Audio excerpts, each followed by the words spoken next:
Sean. Esmond, how you doing? Whoa. I'm great, thanks. How are you? Lower down. Does that work? Wobbly tripod. Here we go. Great. Thanks for joining us. And thanks everyone for joining our Changemakers today. Today we're going to talk with Esmond Baring, who's joining us all the way from Bali. And he is a transformational guide, amongst many other things, as well as being an entrepreneur. He actually spent a decade working in finance, but now bases himself in Bali, where he's co-creating a psychedelic mental health startup, a cacao love butter company, where he looks after people in interesting ways. Esmond's going to talk a bit more about that later, in which he reminds his clients how to feel themselves into life experiences they desire. So, Esmond, that's a really interesting introduction. I hope you don't mind. But maybe you can tell us a little bit about what you do yourself. Yeah, so I own a coaching business, Sean, and my coaching business has been founded based on the premise of my own experience and my struggles with my own mental space and coming to terms with a lot of the suffering that I've experienced over the years. And I'm now helping people to create the conditions to have insights to help them see through areas in their lives where they may be blocked or where they may be experiencing habitual or default emotions that they don't see a way out of. And I help create the conditions for people to see that there is another way to experience life and to feel life and to be alive.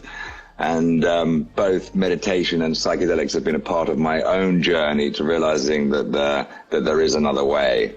So that's the coaching aspect of my roles at the moment. I was just backing up a little bit there, that we actually went to the same boarding school, and I knew your brother. So when I saw you or met you for the first time in Bali at the beginning of this year, I was kind of taken aback, because I was like, I know this guy. He looks familiar, but he's a bit sort of hippie version of a guy that I know. So yeah, we just wanted to put that in perspective. And maybe tell us a little about, before you embarked on this journey, what kind of career you had, because I think that's an important starting point before we go into this sort of new phase of your life. Yeah, I mean, like you say, I had a boarding school education, boys' boarding school education, from the age of 8 till 18 in the UK. I went to a boarding school called Ludgrove from the age of 8 to 13, and then Eton with you and various others that I suspect are listening to this call from the age of 13 to 18. And can you hear me? Is this line flowing smoothly? Because it keeps on freezing my side. Still there? That's good. So you know, a lot of the context about everything I do stems from the earliest and impressionable years of my life, where from the outset, I realize now in hindsight, I learned these sort of all 3 unwritten rules of don't talk, don't trust, don't feel. Don't trust in the sense that 8-year-old boys are being sent away from the bosom of their family home into this foreign and hostile environment. Don't feel in the sense that if you express your vulnerability and your sensitivity to being sent away and how painful that can be, you run the risk of being bullied and teased. And don't talk, well, children should be seen and not heard. So these are the sort of the 3 unwritten rules that I have found out in my own experience were kind of foundational to my experience. And then through public school, I guess we'd call it, high school, from the age of 13 to 18, and this slow sense of conditioning, of indoctrination of how young men of a certain generation and background should live their lives, what is considered respectable, following the family business or the father's path into a career in law or in banking or in medicine but it's all about maintaining, for me anyway, was this idea of the semblance of an image of how one should be and how one should behave. And so what I found myself unwittingly or unconsciously happening to me was fitting myself into a mold into which I should never really have fit.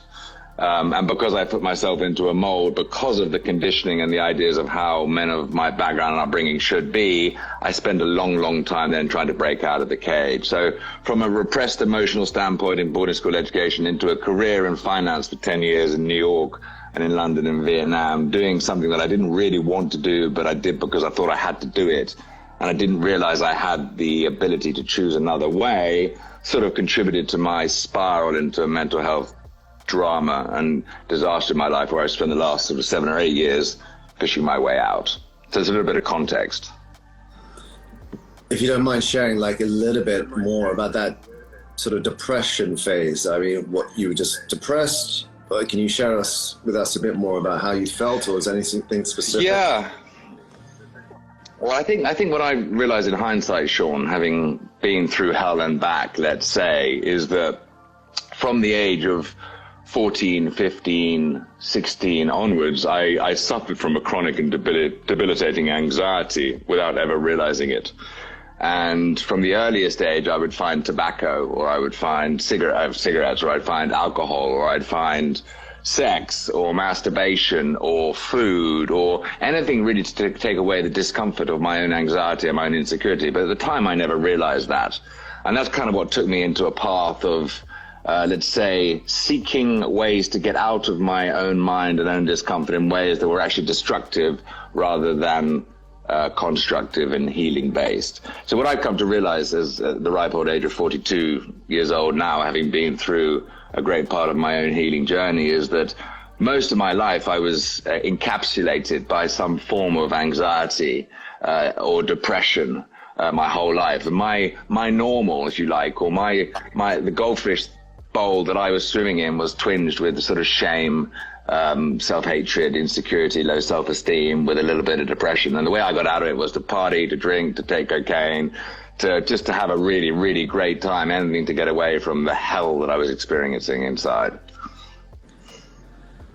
Esmond, I mean, thank you for being so candid. I mean, like, I think a lot of people can relate to that, trying to fit into something or a framework or expectation that they're not really designed for. And I think there's a lot of depression and misery caused by that. So thank you for being so candid. And the coping mechanism of going out and partying and basically numbing your thoughts and numbing your emotions, I'm sure a lot of us can relate to that too. So we're talking today a little bit about what you can help people with to emerge from that and to get to know themselves, the true selves, a bit better, and also the role that psychedelics and maybe meditation and self-belief therapy can have on that process.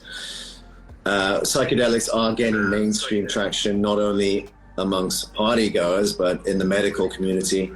A recent study by MAPS showed that 54% of 72 patients who took MDMA after one testing phase had proved to the point that they no longer fit the diagnoses of PTSD, and that's quite a remarkable statistic. So science is now taking the power of psychedelics really seriously, and mainstream and meditation has become mainstream. So maybe talk about how those modalities fit in your approach to healing. Gosh, where to start? Well, you know, it's a big topic, and there's a lot in there. I mean, I can certainly talk to a little bit of my own experience with psychedelic medicines. You know, we touched on earlier about self-medication and what's readily available to people, being the alcohol, or being love, or sex, or food, or partying. I mean, that's sort of the unconscious way of like whatever we can find that can take us away from the experience of discomfort that we're going through, without any real degree of awareness of what it is that we're feeling, just that we feel really uncomfortable and we'd do anything to get away from this. And psychedelics, for me, in my own experience, have brought me to a greater awareness that there is another way to experience being human and being in the body. In the sense that with a higher dose of psilocybin, which is magic mushrooms, or ayahuasca, which contains the psychedelic dimethyltryptamine, or the 5-MeO-DMT, which is 5-methoxy-dimethyltryptamine, which is found in the poison glands of the bufo toad. All of these different psychedelics in different ways have shown me, again, I'll talk to my own experience because I have experienced over the years these different modalities and these different medicines. They've shown me that there is another way to be and another way to feel. So it's almost like a multi-dimensionalization of viewpoint, which is that if I can, in a ceremonial circle, sit with a shaman and take a high dose of psilocybin, and in those 3.5 hours that I'm in this ceremonial circle, experience emotions such as joy and peace and bliss and ecstasy and just an overall sense of elation and happiness. It's shown me in my experience that there's another way to experience this human body. And what's really interesting about the psilocybin and the ayahuasca and the DMT experiences is that there's no level of toxicity, so there's no hangover. And in fact, these experiences after these higher doses of these psychedelics leave you with this sense of glow and spaciousness and the ability to see more of what's actually going on in your experience. And for me, in all of this, it's, you asked me the question at the top of this great big topic. How do I help people through areas of discomfort or suffering? It's really, for me, it's turning to face the problem, and it's turning to face the feelings. It's being willing to have the courage to turn into the discomfort, to mine for the jewels that lie the other side. So it's like Joseph Campbell's famous quote in The Hero's Journey was like, the cave that you most fear to enter holds the treasure you seek. Wow. And to come along the path of the journey, your journey and to start finding the beauty in the pain, because you realize that going through that which has been resisted for so long, it's actually the fear of the emotion that causes most of the resistance. Because once you go in and you feel the tears and you feel the grief and you feel the sadness, you feel the trauma, it's got space to move and come through. And then you've got access to the rest of the emotional spectrum. Because if you're repressing or suppressing anything, you're repressing and suppressing it all. You can't repress your shame without repressing your joy, because any kind of repression or suppression is creating depression. And so my own experience is like depression and expression cannot coexist. So if you're willing to express and verbalize and share what's actually really going on, you start the process of healing. Wow, that's beautiful. Thank you. I love the analogy of the cave and going in and finding the treasure. Would you say, though, that for people who haven't tried psychedelics, the perception is that psychedelics are for hippies who really don't want to have, much place in society, who are not responsible and sort of self-obsessed? Do you think that psychedelics are required as part of that journey, or do you think they're a complementary medicine? And let me just add before you answer that no one here is a doctor. This is all for everyone's information, and everyone must make their own judgments and do their own proper research if they do decide to try.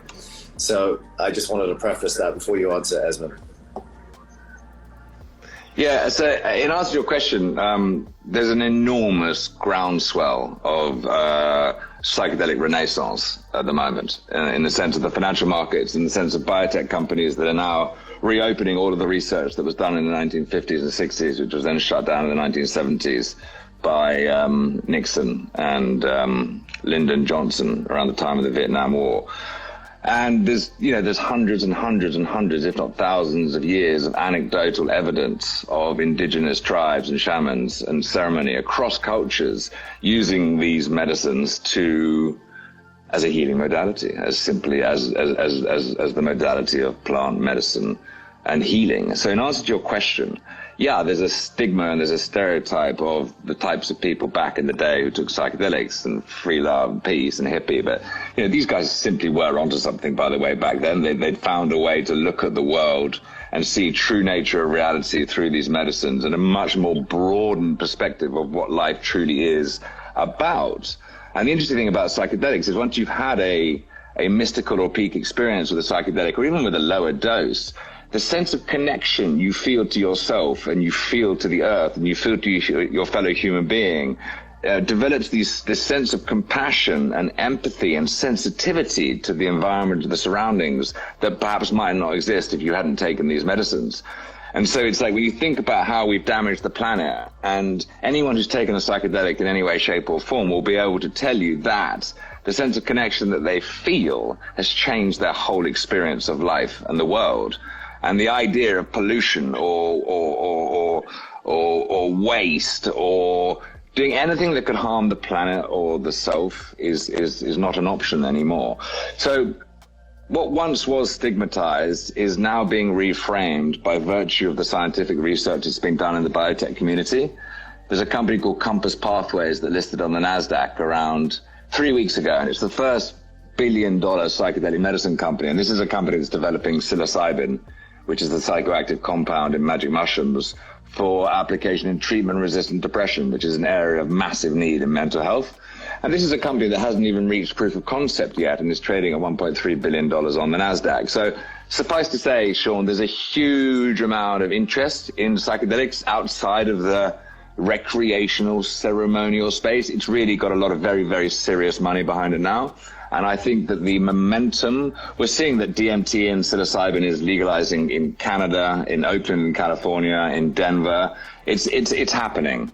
I mean, it's happening. It's really happening. And so just to finish on that, to answer your question, I don't believe this is a passing fad or a trend. I believe that these medicines will completely and utterly revolutionize the way that mental health is treated in the future.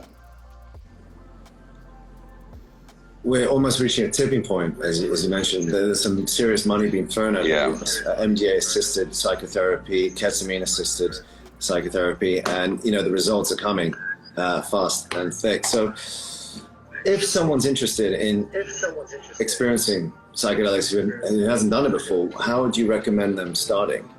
Is there like a training manual, or is there a guide you can look up, or do you have to go to someone who has experience in this?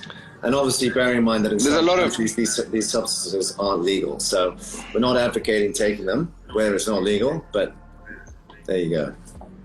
Well, there's a lot of disparate sources available on the internet where you can educate yourself, and there's lots of different resources where you can understand the different applications of the different plants and the different molecules on the different indicators and conditions that you may be suffering from, whether it be PTSD, anxiety, alcohol use disorder, eating disorders, depression, you name it. They're doing the research into the molecules that can treat them. We're probably 2 or 3 years away from like licensed, approved, prescribed psychedelic medicines. Except in Canada, you can already order via the internet microdosing for psilocybin. I'm not sure about LSD yet. So people would have to do their own research in the geographies and the jurisdictions they're in as to what psychedelics are available to them. As you and I have discussed before, Silicon Valley, it's almost an accepted norm now that people are microdosing on LSD or psilocybin, which is the psychoactive compound in magic mushrooms. And it's this sort of imperceptible sense of openness and expansion and creativity. So there's no sense of inebriation or intoxication. You can really much be in the moment. It's like, we've accepted for years that it's okay to have a glass of wine at lunch or a couple of beers after work. And alcohol is a drug. I mean, alcohol is toxic. These psychedelic medicines are scientifically proven non-toxic.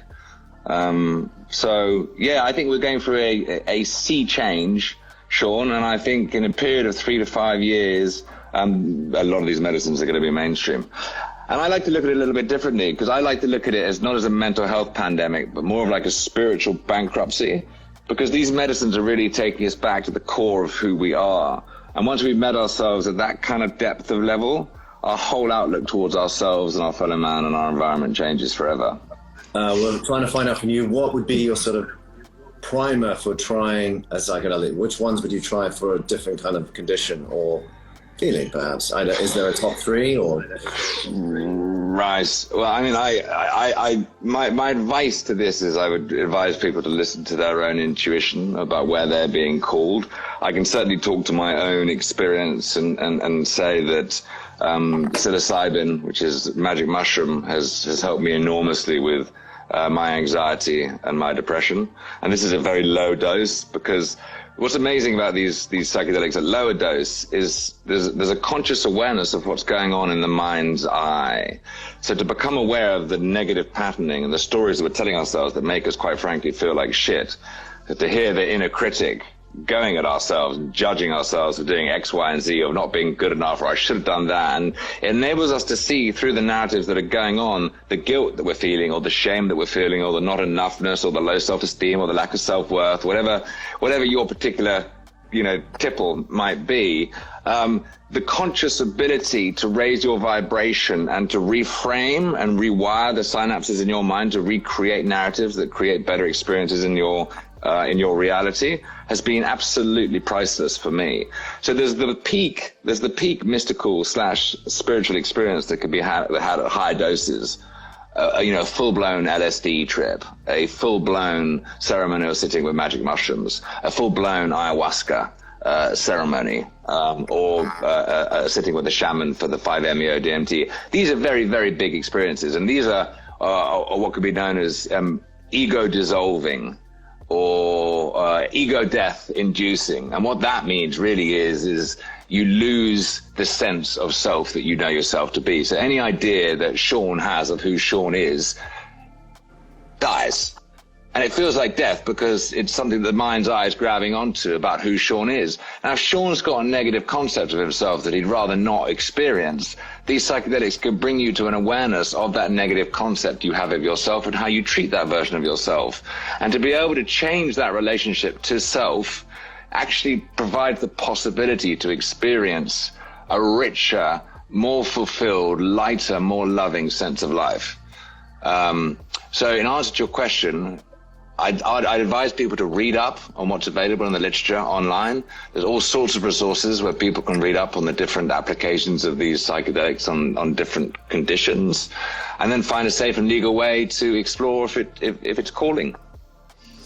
Now, a lot of the ceremonial part of taking psychedelics, of course, it's about creating a setting to allow the intention of healing, because essentially what the psychedelics or ayahuasca are doing, they're allowing the body, and correct me if I'm wrong here, but this is my interpretation, it's allowing the body to remember how to heal itself.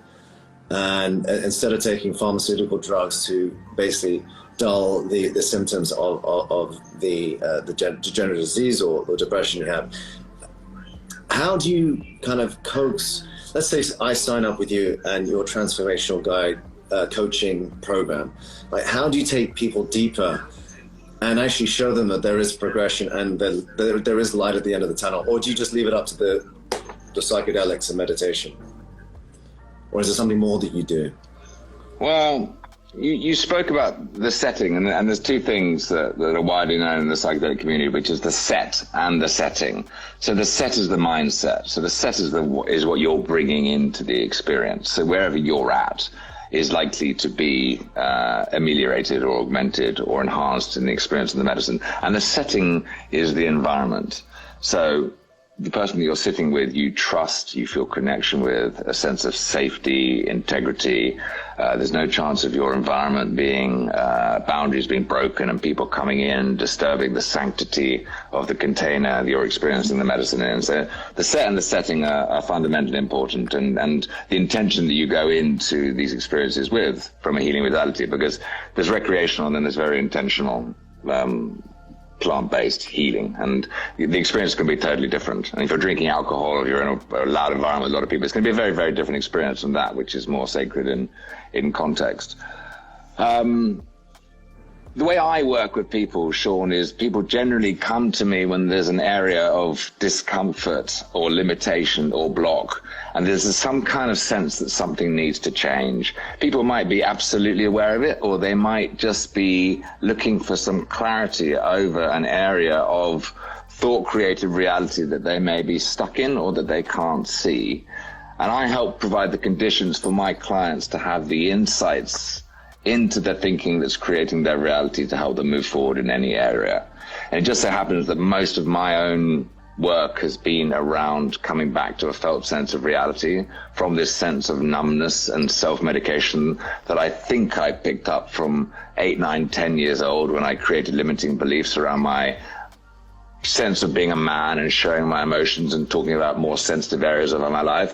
I had to peel all of that back. I had to unravel all of those little bits and pieces that were stopping this gigantic heart from expressing itself, not only with regards how I relate to myself and the world and people, but at a more intimate level. It's like I was speaking to a client today, and I'll share a little bit of the story without naming the person's name.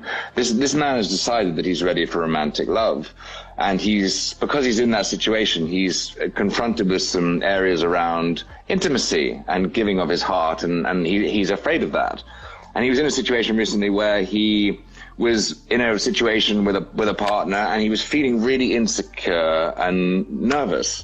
about the situation, because there were feelings coming up. And rather than being honest and vulnerable in the moment, which is to say, in this situation, I'm actually feeling a little bit insecure and nervous, and what I'd rather love in this moment is to be held and hugged and just to feel safe in this exchange, he went into this self-critical judgment of himself. God, he should have performed in this way, and what was he doing, and all of this. So he created this melange of self-shamed, depressive mess, when actually his body in the moment was giving him very clear indications that his feelings were saying he was a little bit sensitive, a little bit nervous, and he just wanted to experience some connection and intimacy.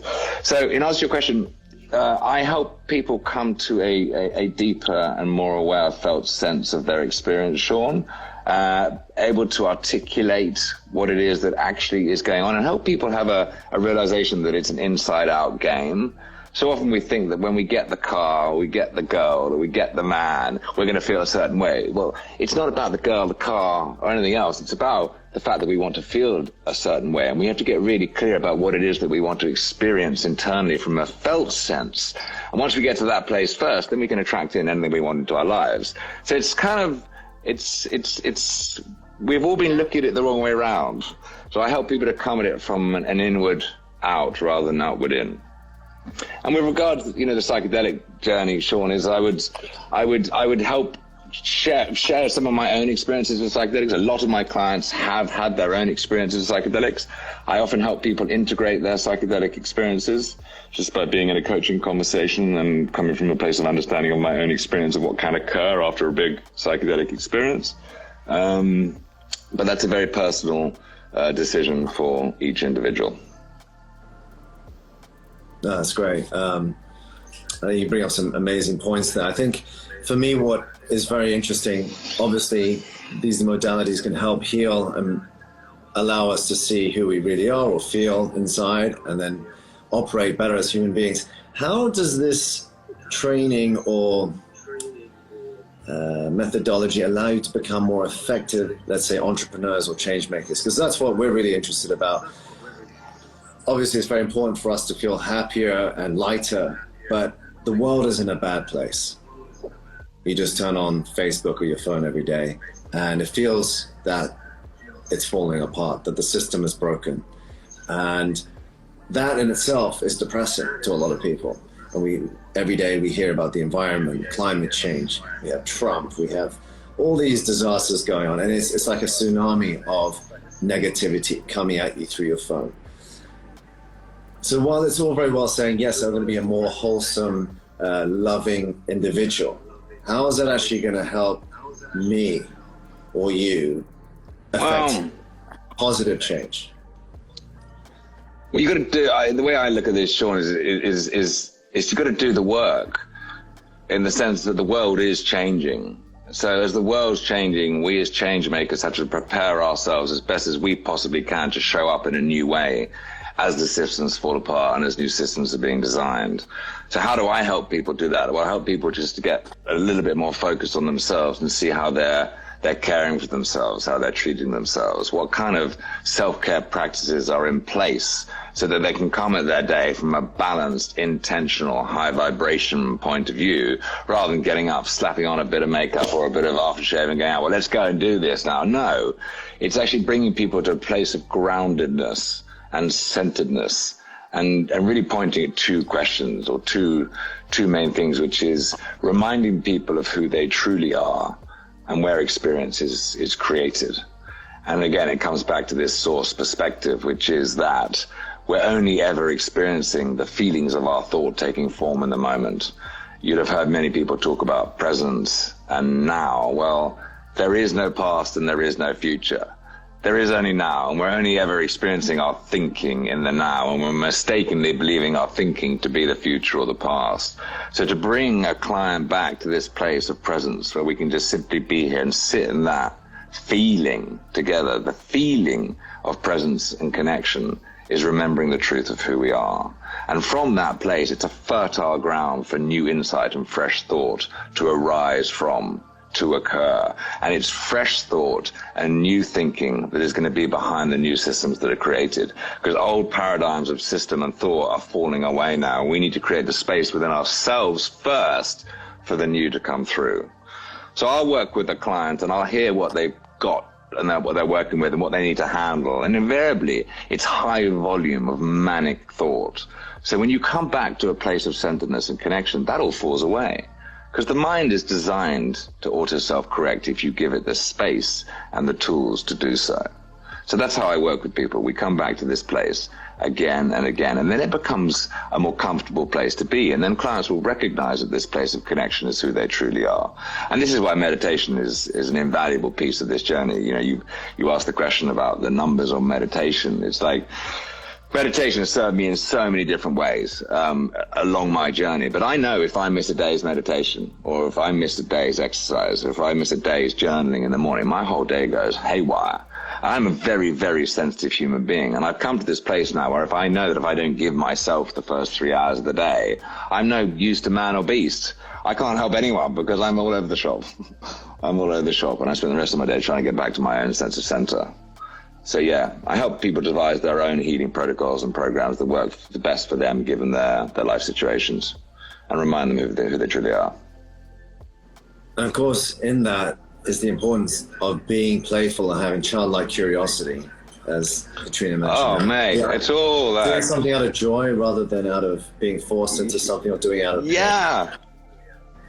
Reach for the good feeling thoughts. Like, why are we taking life so bloody seriously? Let's do the things that we bloody love. I mean, it just makes so much sense. You know, we always say we look at our children as our greatest teachers, and I had a profound insight about 10 days ago, and I was like, my God, she's just simply, my 6-year-old daughter, Nalaya, she's reminding me in this moment of how good it can feel to be alive. Somewhere along the line, I forgot that, or I shut that down. As everything I do now is about bringing more joy into my life and those lives of people around me. How can I help people feel better? Because we'll take ourselves terribly seriously. And I would just ask why. Well, in response to that, the reason why is because the system is set up to make us think like that, because it puts us in the spiral of self-doubt, that we don't have enough so that we consume more. It's the consumerist capitalist structure and the media designed to make us feel not worthy, so that we seek gratification or solace in consumerist goods. I mean, that's just a sort of very generalized way of putting it. But it's easy to say that from where you are in a beautiful villa in Bali, right? In Bali, it's like, fantastic, I feel great. But if you're in a city center like Hong Kong, where you have the most density of humans in the world, or one of the most dense cities in the world, I mean, how do we, I think this is one of the problems with the wellness movement. People go to these places, beautiful beaches and wellness retreats, and they do this work, and then they come back to the city, and it's almost like you forget about them the next day. Yeah, I mean, it's harder. It's harder, and I mean, I guess I'd ask you the question, Sean. It's like, where would you choose to be if you could be? Bali. I want to get to Bali.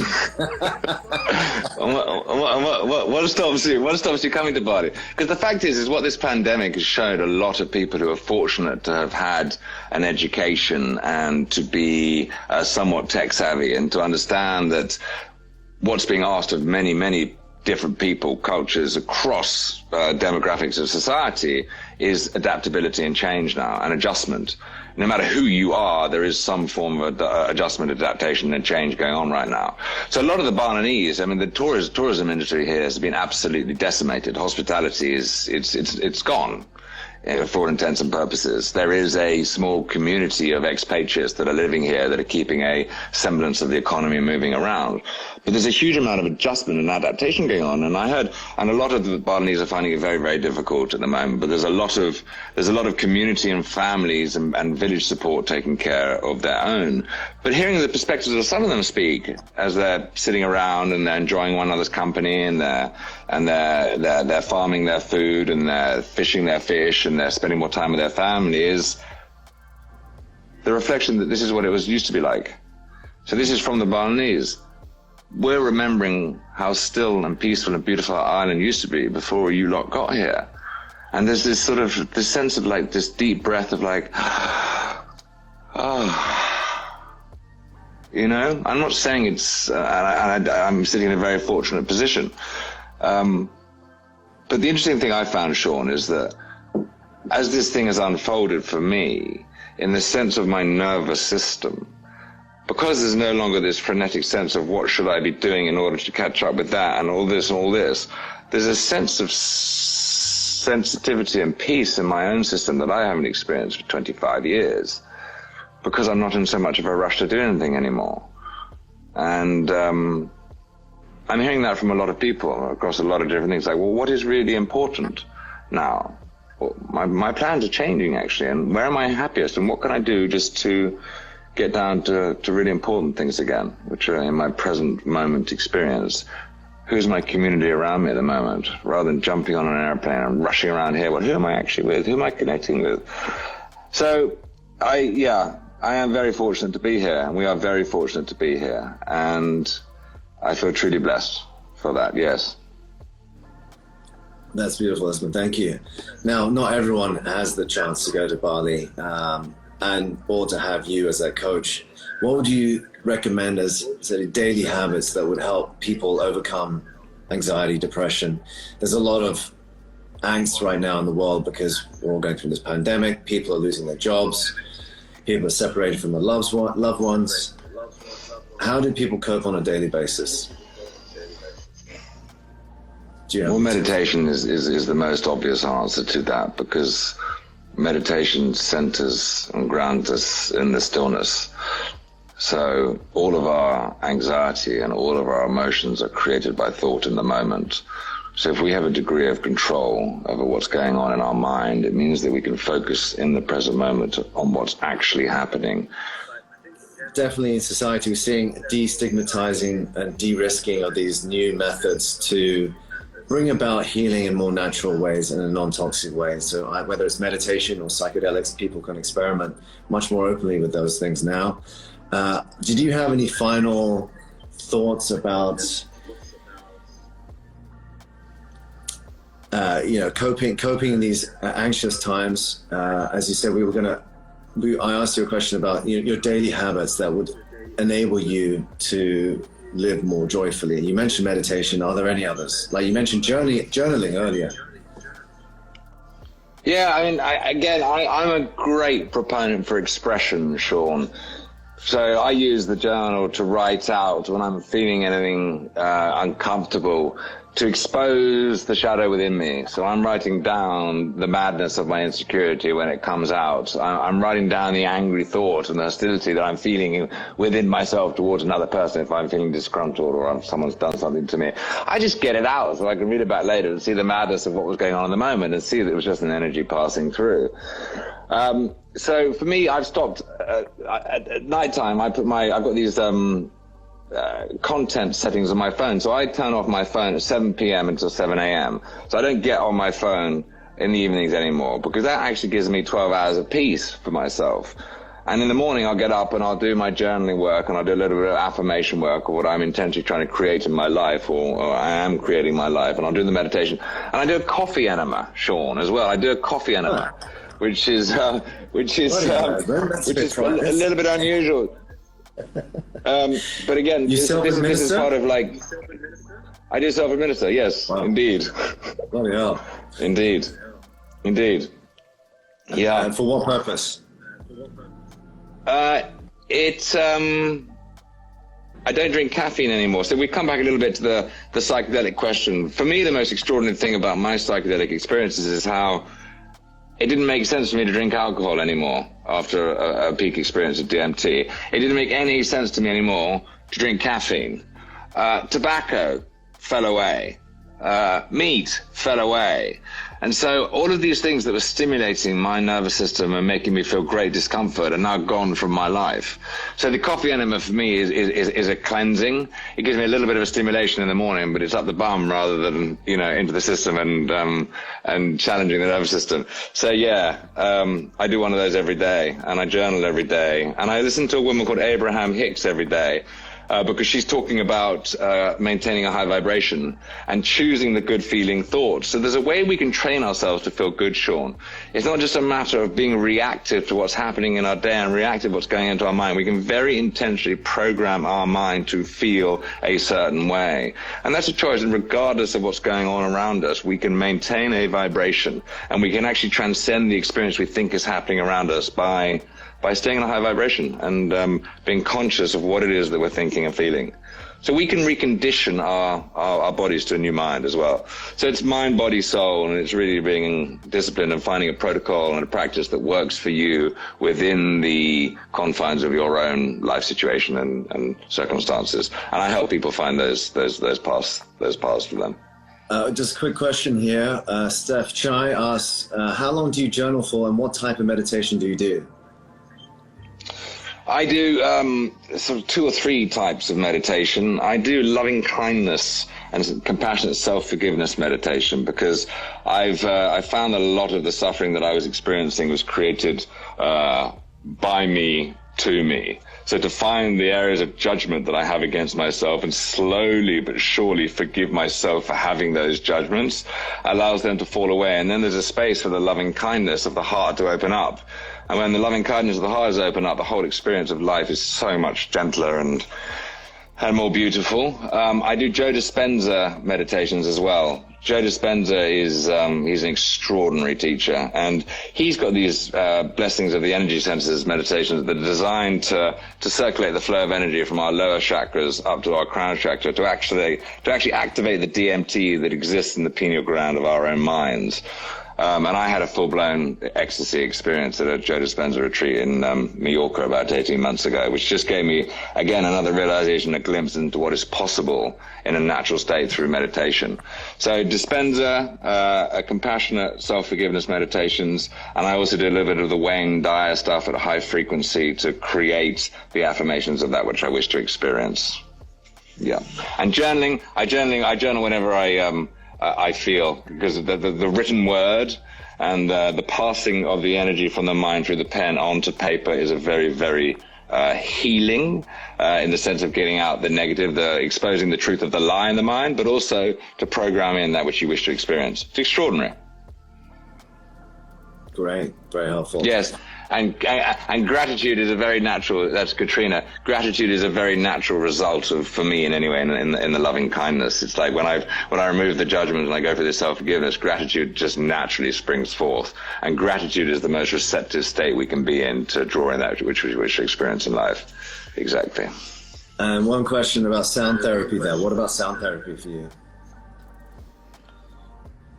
Sound therapy, well, it's all sound, you see, for me. It's a great question, because it's all vibration. We are all vibration.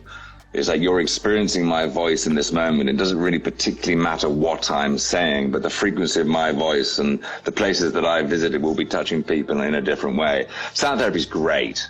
It's great. We did sound healing here about 10 days ago. Sound therapy is fantastic. I don't have a huge amount of experience with it myself, but when I have done it, it's been wonderful. Just a sort of slightly cynical question. There is a lot of there's a podcast called Conspirituality out there, and it talks about how the wellness industry is being co-opted by the far right, and you have a lot of these wellness advocates now as QAnon conspiracy theorists. What is going on there? What's your insight into that? I don't really have any insight there. I don't tend to put too much attention in those areas. I try to, it's all about attention, right? I try to keep my attention where I wish to create things in my life. So I don't really have a viewpoint on that. I don't watch the news, Sean. There are people who go to spiritual healers and are manipulated, and we're seeing more and more of that coming out in the news. How do you protect yourself from approaching someone and knowing that this person is legitimate? It's not going to break that barrier of trust. Well, never give your power away to anyone. Right. Is the answer to that. Any final inspirational words for us, Esmond? Oh gosh, yes. There's that wonderful quote by Anais Nin, which was, "And the moment arrived when the risk to remain tight in a bud was more painful than the risk it took to blossom.